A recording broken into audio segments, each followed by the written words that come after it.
Hey now, Brawlers, it's time for another Board Game Brawl review with Nick Minahan, sponsored by BoardGameBliss.com. Hey people, today we're going to take a look at the Oregon Trail card game from Pressman Games, and also this is exclusive to Target, so if you're looking for it after you watch the rest of this video, that's the only place you can buy it. Now, of course, this is based on the famous computer game, or infamous computer game, I suppose I should say, where everybody dies and it's really hard, and it's supposed to be educational, and that's why teachers used to let us play it in school, but I'm not sure that I ever learned anything other than abject frustration from it. I actually much prefer the more recent homage to, I don't know if it's loving, but homage to that game called the Oregon Trail, which is, no, not a porno, it's actually a zombie apocalypse themed version of the Oregon Trail. But in any event, this is basically simulating that game where you're trying to get from Missouri to Oregon, and you're trying to just survive. You're trying to make sure your wagon doesn't keel over, your oxen don't die, no one dies from disease, or all the other many things that might happen to you on the trail. And you're actually, this is fully cooperative, so there's no competitive aspect to this, as you might suspect, since it's based on the original game, and you're just trying to make the trail and have at least one player survive. Let me go ahead and show you how the game plays, then we're going to come back, I'll let you know what I think.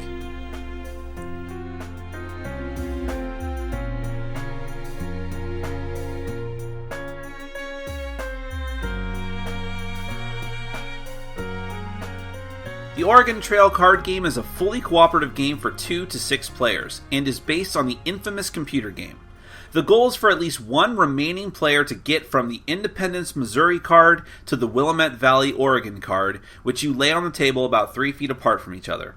To do this, you have to make exactly 10 sets of 5 trail cards between these 2 location cards. You lose if every player is dead. For the rest of the setup, first write everyone's name on the player board with the included dry erase marker. If you die, you flip the board over and write it on one of the tombstones. This has no gameplay effect whatsoever. Shuffle up the trail cards and deal 5 out to each player and leave the rest within easy reach. Shuffle up the supply cards and deal out cards depending on the number of players. This is important to note, and you'll know why when I get to my final thoughts. At 2 to 4 players, everyone gets 5 cards. 5 players get 4 cards. And 6 players get 3 cards. The rest of the supply cards are separated into piles by type and left face up. 1 player is designated as the shopkeeper, which is largely irrelevant. You'll also shuffle up the calamity cards, but you won't do anything with those yet. Finally, there's an included 6-sided die, which you'll just leave within reach.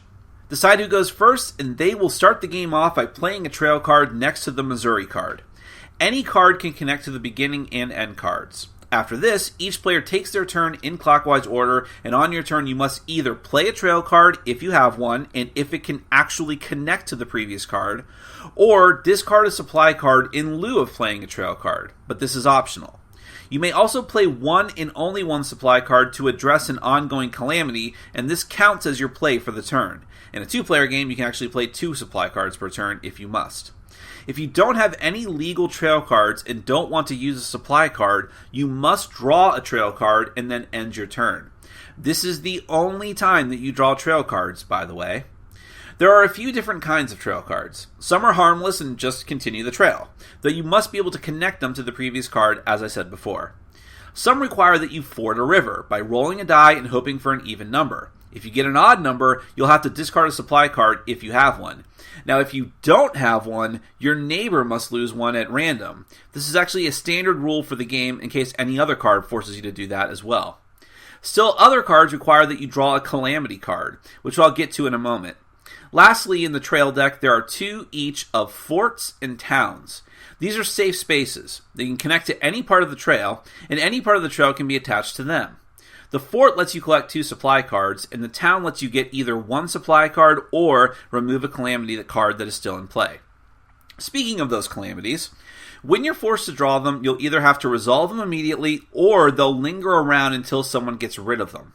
Most of them will kill the entire party unless you roll the die well, or unless a certain supply card or combination of cards is spent before one whole round passes.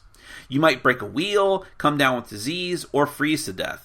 If something happens to the wagon, like the wheel breaking or the oxen dying, no one can play trail cards until it's resolved, or dies. There's 1 good card that lets you hunt for food. That's right, 1 good card, and that's only if you have bullets. There's one card that forces you to skip 2 of your turns, and 2 cards that will just auto-kill you, including, of course, Dysentery. Players can collectively or on their own trade in 2 supply cards to take 1 card of their choice from the supply, so that helps. And if a player dies, they can will 2 of their supply cards to the remaining players as they see fit.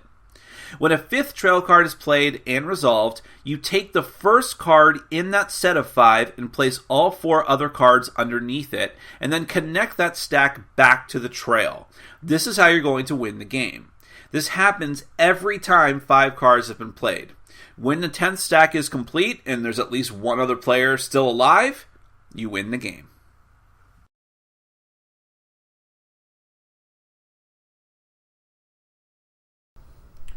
Okay, so this game sucks. I mean, let's just get that out of the way. I think most of you are savvy enough to know that if you watch the overview. I hope you can tell just from watching that this game is pretty awful. But it merits discussion. I'm not just going to dismiss it out of hand like that, because it's interesting why it failed and how, and things that are actually good about it, and what's really, really bad about it. So let's praise it before we bury it. And like someone who died of dysentery on the trail. Actually, I was shocked that this game wasn't... I mean, it is obviously just trying to cash in on nostalgia, which is hot nowadays, and I totally understand that. But they didn't just say, oh, here's a game where it's like the Oregon Trail card game, but you're just playing sets of cards. They actually seem to take some cues from modern board games. I mean, clearly they were. It's fully cooperative. That's not something you ever encountered growing up with mass market games. This is Pressman Games. They have made and are still making crappy mass market games, but clearly with this they were like, okay, let's use some aspects of modern gaming like resource management, hand management to a limited degree, cooperative gaming. I mean, those things are here and they are present, so they were trying, and I'm giving them credit for that. On top of which, I think the game looks good. I mean, I'm kind of over pixel art, but this is like halfway between real art and pixel art. It's not like the original pixel art, and it just looks good. It's very nice looking. I was very surprised by that as well. And I like the setup. I like the idea of it. Of like, oh, how would an Oregon Trail card game work? Oh, it would work like this. And it makes sense. But the devil's in the details. And all the details are wrong in this game. So let's start off with the obvious one. Player elimination. Now, the same night that we played this, we played the new edition of Mansions of Madness. And I bring that up because in that game, there's player elimination. You might die. But guess what? If you die, that signals the last round of the game. So the other player who died, or players who died, are not sitting there very long. That's the point. You're not supposed to just kill someone and have them just like, while the rest of the game goes on interminably. Another problem with this game, it's way too long. And that really exacerbated when people die and are doing nothing. Or excuse me, the first player who dies, if they weren't already, becomes the shopkeeper, which is nothing. It is nothing, okay? It's not even as relevant as being the banker in Monopoly. So, player elimination. Bad. Because, and by the way, how you get eliminated is just, sometimes it's because we don't have the resources to get something accomplished. You have been diseased, and no one has a medicine card to play before it comes back full circle to complete the round. Okay, well, that's awful. It's still not good, but okay, understandable, I guess. But you might just draw the snake card or the dysentery card and just die with no recourse. That's great. And that leads me to the other really big problem with this game. It does not scale at all for a number of players. The game goes from 2 to 6 players. You can't play it solo. But it's very clear. The more warm bodies you have, the better off you are. The more bodies you can chuck into the meat grinder, the better off you're going to be. Because only one person needs to cross the finish line to win the game.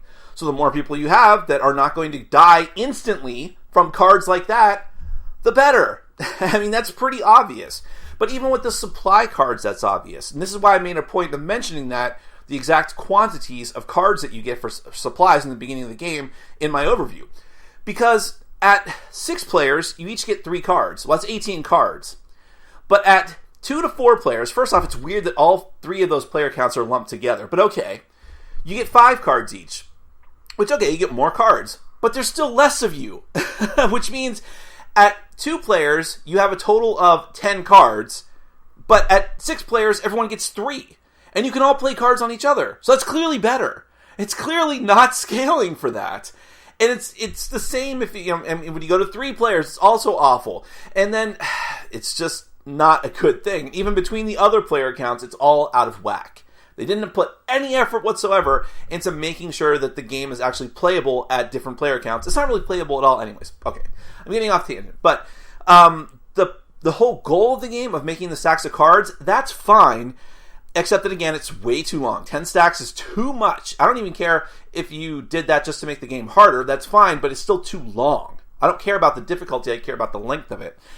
And on top of that, there are turns. The only way, and this is the other thing I emphasized in the overview for a reason. The only way to draw trail cards in this game is to not be able to play one on your turn, at which point you just draw one and end your turn.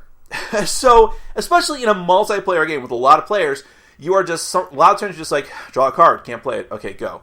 Oh look, it's my turn again, I still can't play this, go. And of course, there's a calamity card that also says you skip 2 turns, which is the same thing, basically. So, there's a lot of problems with this game. I could almost forgive the excitement of the game that is only people dying if the game was shorter. Okay? The only good things that happen, the only fun, exciting things are, haha, he died of dysentery and a snake bite! But then we play again for another half hour. So, there's not really anything I could recommend about this game other than pure nostalgia and aesthetics would be the only reason to delve into this game. But trust me, if you don't have those lingering ideas in your head that that's why you would want to get this game, then there's no reason to own it because it is pretty awful. But again, I will give Pressman Games, the famous mass market publisher, credit for at least trying to do something that is paying respects to what current games are like nowadays. But man, back to the drawing board. Thanks for watching. Follow us on Facebook, Twitter, and Patreon. And make sure to check out our sponsor, Board Game Bliss, where you can find an amazing selection of games from around the world. BoardGameBliss.com. Thanks for your support.